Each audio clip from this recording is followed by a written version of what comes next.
Mga Angel, tara, pasok na tayo. Ayan mga Angel, oh. So pasok tayo sa loob. Nag-aantay din to. Yan! Woohoo! Ang Biscuit Basin na sumabog na geyser noong July. So Canada immigration o Canada border po tayo mga Angel. So yos.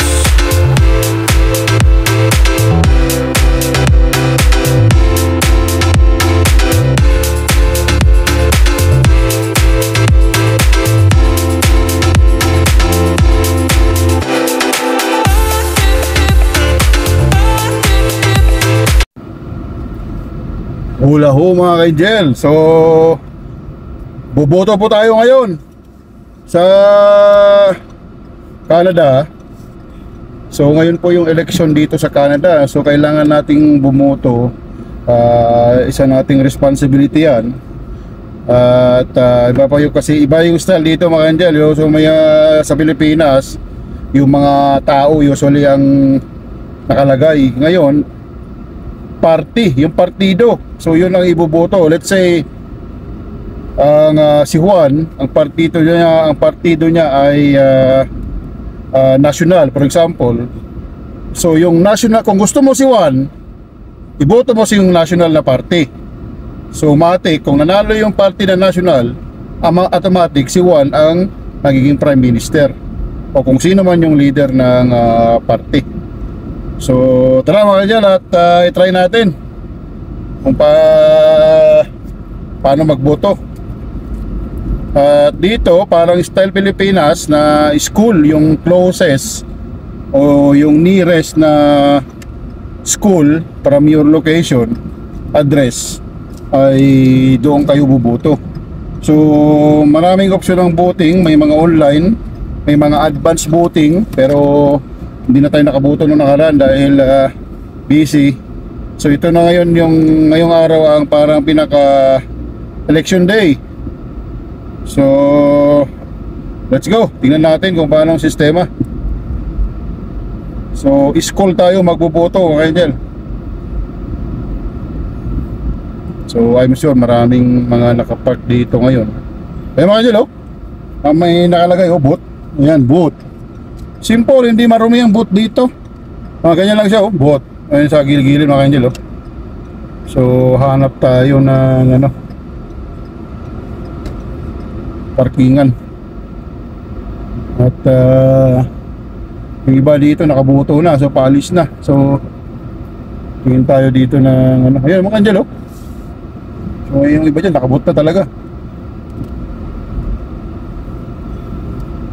So hanap tayo ng dito sana kaso walang parkingan. So dito naman is bawal. So alas 4, uy pwede na. So dito nakalagay no parking pag school days. So 2 to 6 for school buses, school days no parking. Doon na lang siguro mga Angel para safe tayo. Mga Angel, yung mga yan, magbubot yung mga yan, oh.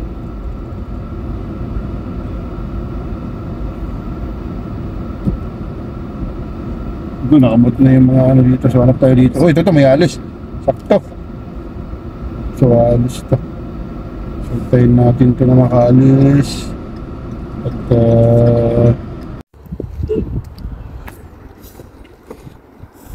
mga Angel, tara, pasok na tayo. Ayan mga Angel, oh. So pasok tayo sa loob. Nag-aantay din to.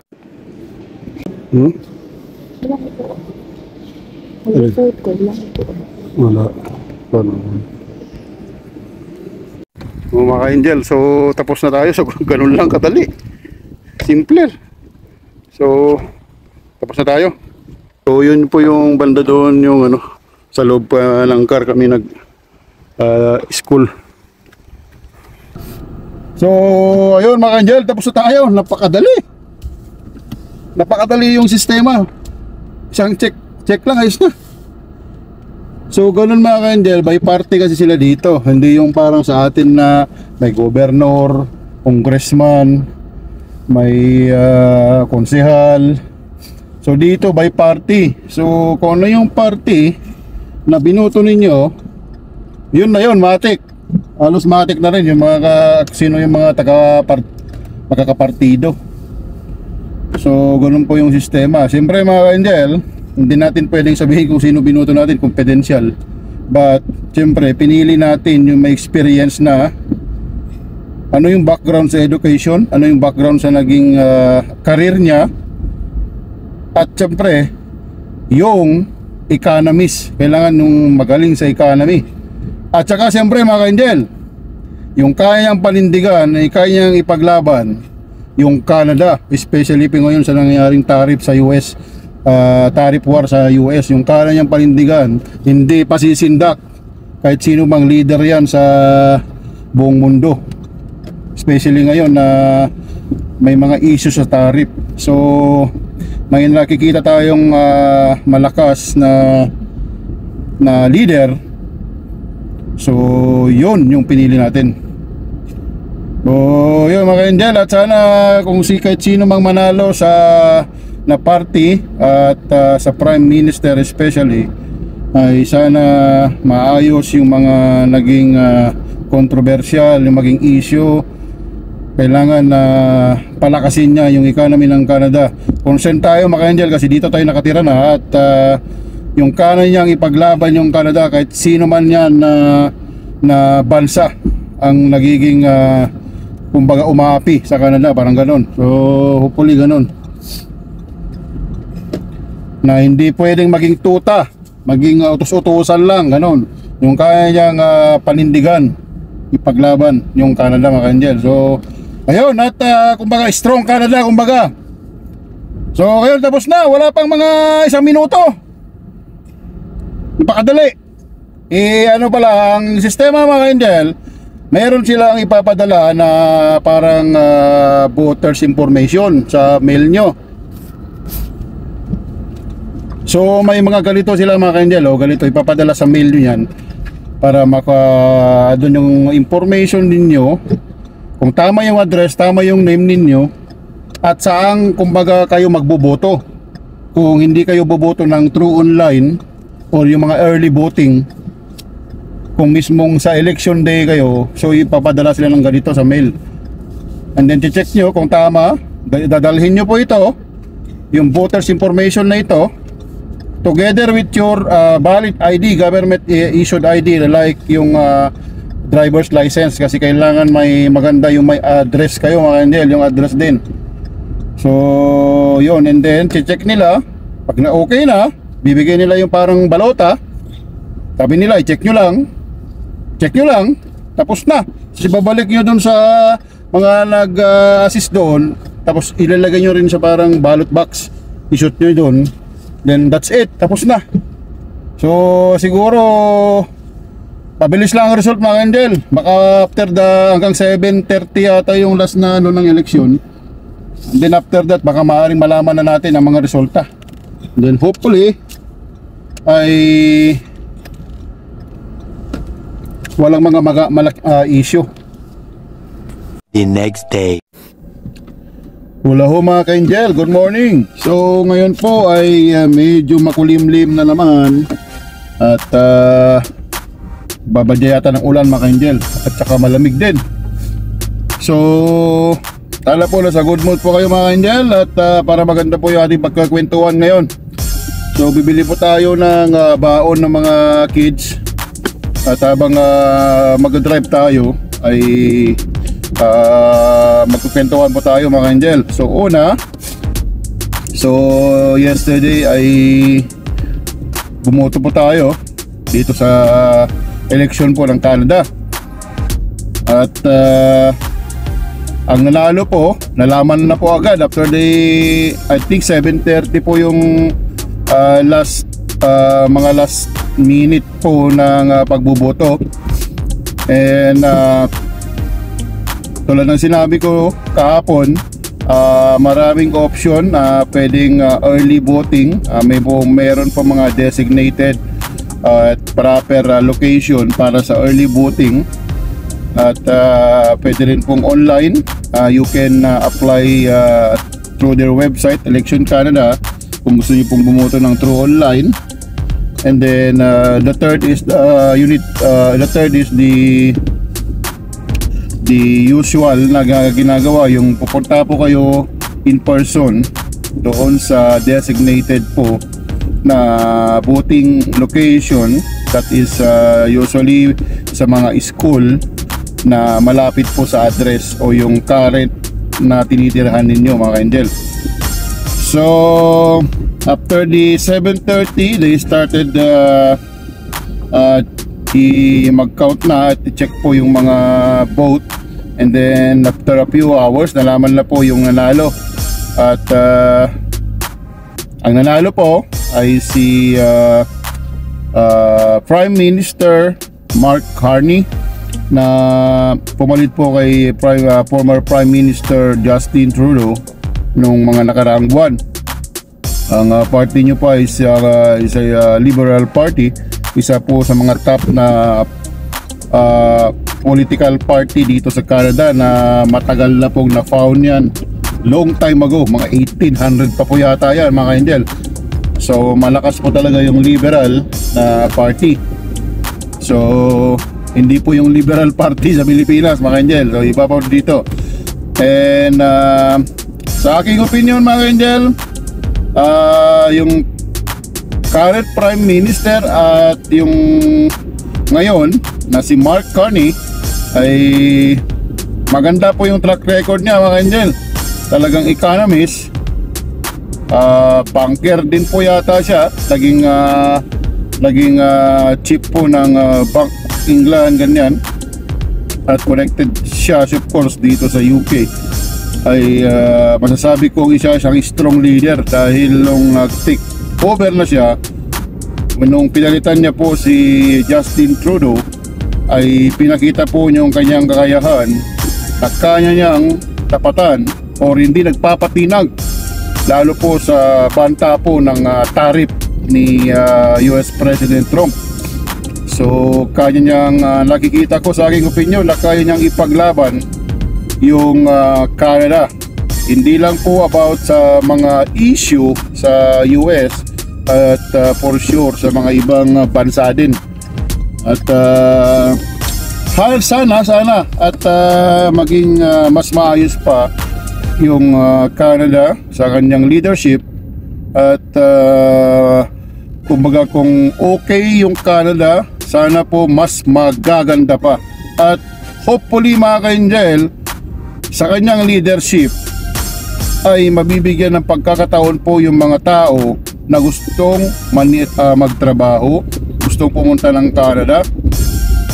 At sana po ay mabigyan ng yung chance, especially po yung mga napauwi noong mga past months dahil po sa immigration issues, ay mabigyang pansin po ni Prime Minister ngayon. Dahil una po, ang I know na kailangan po ng Canada ang tao. Of course, if you have a strong workforce sa isang bansa, ay malaki po yung impact sa isang economy ng isang country, dahil po ay magkakaroon po ng malaking production. For example, malaking company ka, kung for example, wala ka naman trabahador, paano mo mapapalaki yung production ng iyong kumpanya kung wala ka naman mga trabahador? So same thing po sa economy po ng Canada. If you do not have a big population of people na mag-work para sa mga companies at para sa economy ng Canada, and there's a big impact po talaga sa paggrupo ng economy ng Canada. So yun, mga ka-angel, ay sa aking opinion lang, at mostly nakikita ko rin naman po yan, na pagka po ang isang country ay majority po, pagka may malaking workforce, ay nagugrupo yung economy. So yun, mga ka-angel, at sana mabigyan ng pagkakataon ang mga kababayan natin at sa ibang countries na makapunta po sila ulit dito. At sa mga nandito na rin po ay we need to support our kids na kung ano po yung kanilang plano, mga pangarap, mga gustong kunin po sa pag-college ay we support them. Basta po yung kanilang gusto ay magiging legal at magiging makakatulong po sa kanilang yung buhay, mga angel. So kailangan lang po nating supportive sa mga kids natin. At kung ako lang, mga ka-angel, how I wish na sa aking opinion ay isa sa mga kamag-anak or mga kids natin ay maging doktor. Bakit po? Dahil po kailangan po ng Canada ng doktor, dahil malaki po yung population na dumalaki yung population, malaki, iba na po yung ratio ngayon ng Canada sa about sa health system. So ito, mag-order mo tayo, mga ka-angel.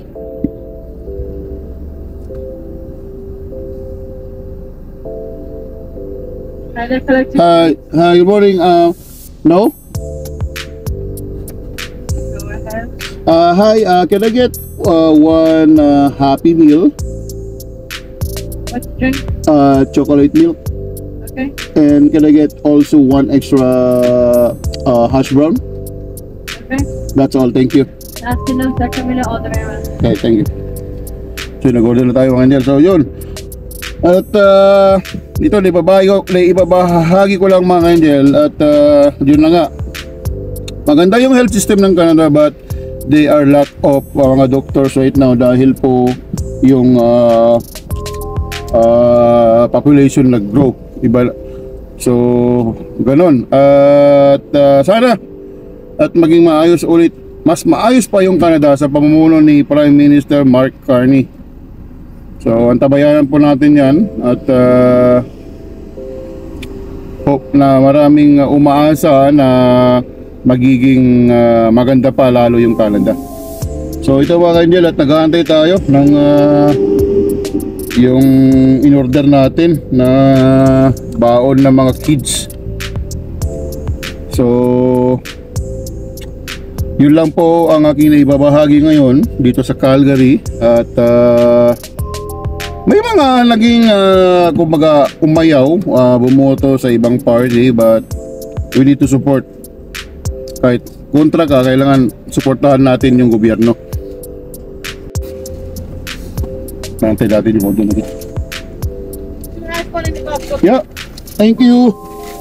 You too. So ganun lang, mga kanyan. Dito sa Canada ay napaka-friendly ang mga tao dito. Minsan naninibago tayo, dumating tayo dito kasi hi, hello, how are you? Ganun, mga kanyan. Nasala na tayo. That is actually really good dahil it doesn't matter who you are, ay binabati ka ng mga tao, especially po sa mga Canadian na very friendly.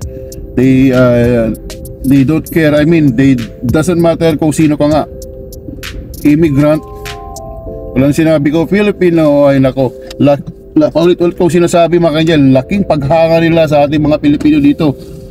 Hindi lang yung mga puti, kahit yung mga ibang lahi din na nag-migrate dito. Alam ko, fantastic daw tayo, mga angel. At sinasabi nila, oh, the best people in the world. Bakit the best people in the world? Dahil po sa mga pagiging friendly, magiging hardworking, magiging hospitable, at napaka-polite, napaka-matulungin, mga angel. Hindi yung mga plastic, nagsisiraan, mahiling manira. Kung work lang. Kaya nga gustong-gusto nila kumuha ng mga Pilipino dito, mga angel. At every time po na may nakakasalamuha tayo ng mga ibang lahi, Canadian at sino pa, at sinasabi nila yon, ay nako, tumataba ang puso natin, mga angel. Proud na proud tayong Pilipino. Kahit dito tayo nakatira, kahit dito na tayo kumbaga naging citizen, sabi nga nila, we might live and love what we are doing here in Canada, we love Canada right now, but still Filipino by heart, mga ka-angel, dahil doon tayo naging start at lumaki. Huwag natin kalimutan pa rin ang ilang bayan. So both side ay mahalin natin, Canada at saka Philippines. So yun, mga ka-angel, we might live here but still Filipino by heart. Okay, mga ka-angel? At huwag po nating tanggalin yung mga ugaling hinahangaan sa atin, yung mga katangian. So ito, nagbibigay lang po ako ng mga inspiring message para po sa ating lahat. At sabi nga nila, mas maganda na po yung makatulong ka sa kapwa mo kaysa po yung ikaw lang ang nagre-receive. You get more blessing in the eyes of God if you do good things to sa mga kapwa mo. Hindi tayo nag-aangat ng kapalit, mga ka-angel, but yun po yung nakakapagpataba ng damdamin at puso natin. Every time po na tumutulong tayo, nagbibigay tayong payo na sa mga kabutihan sa kapwa natin. So ito, mga ka-angel, pauwi na tayo. At ito yung kalagayan po ng Calgary ngayon. Makulimlim na naman at nagbabanta po ng ulan. At nasa around 9 more or less ang temperature ngayon. The early morning ay talagang ganito po kasi nasa Canada is a cold country. At most of the time hindi sa yung mainit. Ang mainit talaga, mga ka-angel, yung mga summer, yung mga like July, August. Ayan po yung mga maiinit talaga na buwan. But other than that, after the summer, nagbumababa na po yung temperature hanggang mag-winter na. So since ngayon ay spring pa, ay talagang expect na hindi naman po siya extreme, but still a little bit colder compared po sa summer. So yun po muna ang video natin, mga ka-angel, at nakapag-share lang po ako kung ano yung mga latest na kaganapan po sa Canada, especially po sa politics, especially po sa leadership dito sa Canada ngayon. At one more thing additional po, dito current Prime Minister ngayon, economist po talaga. Yung background niya po sa education and yung mga career niya, magandang track record, mga ka-angel. At talagang nag-aaral siya sa Oxford University, mga ka-angel, dito sa UK. At talagang yung kanya po naging career background, hindi mo matatawaran. Kaya umaasa tayo, ako na rin, na magiging maayos niya po yung Canada palalo at maituwid,